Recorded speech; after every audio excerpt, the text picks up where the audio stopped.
அது எப்படி செய்யலான்னு பார்ப்போமா? அடுப்பு பற்ற வச்சுட்டு சுத்தமான நல்லெண்ணெய் ஊற்றிக்கும்.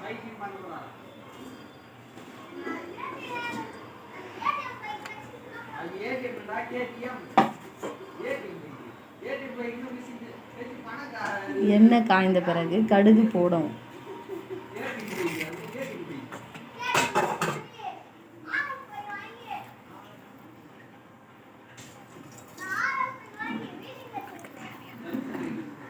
கடுகு தேவையான அளவு. பிறகு கடலைப்பருப்பு போடவும்.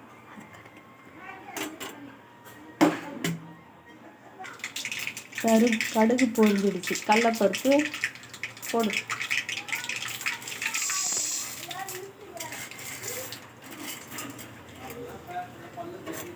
பருப்பு நல்லா பொரிஞ்சதும்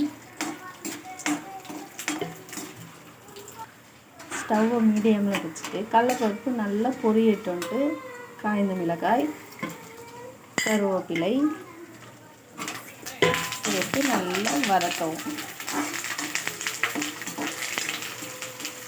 அதன் பிறகு எல்லாம் பொரிஞ்ச உடனே வாழைத்தண்டு அதில் போடவும்.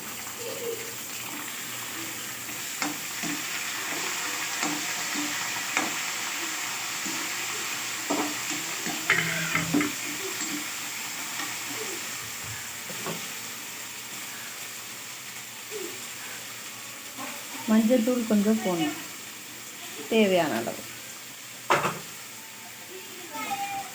போட்டு நல்லா வதக்கணும்.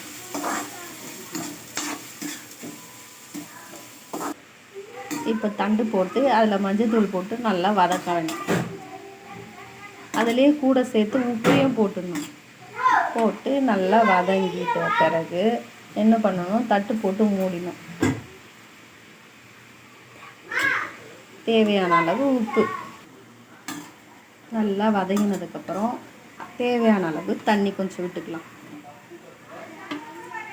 எல்லாம் என்ன பண்ணுவாங்கன்னா தண்ணியில் தண்டை வேக வச்சுட்டு தண்ணி இருத்துட்டு செய்வாங்க. ஆனால் அது வந்து நமக்கு உடம்புக்கு நல்லதில்லை. ஏன்னா நார் சத்து எல்லா சத்தும் வெளியே போயிடுறதுனால நம்ம அதுக்கு தேவையான தண்ணி சரிப்படுற மாதிரி வச்சு அதை வேக வச்சுட்டு அதுக்கப்புறம் நம்ம செய்யலாம். அதுதான் நல்லது. இப்போ இது தட்டு போட்டு மூடி வச்சிடலாம். ஒரு 5 மினிட்ஸ் வெந்தால் போதும். அதுக்குள்ளே நம்ம வேர்க்கடலை வறுத்துக்கலாமா?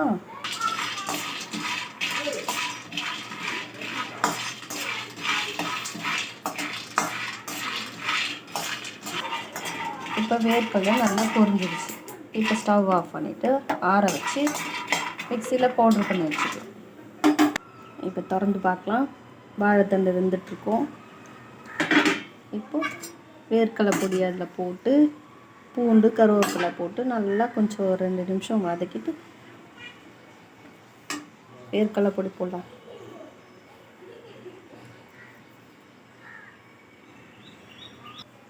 இப்போ பூண்டு போடலாம். பூண்டு தட்டி போடணும்.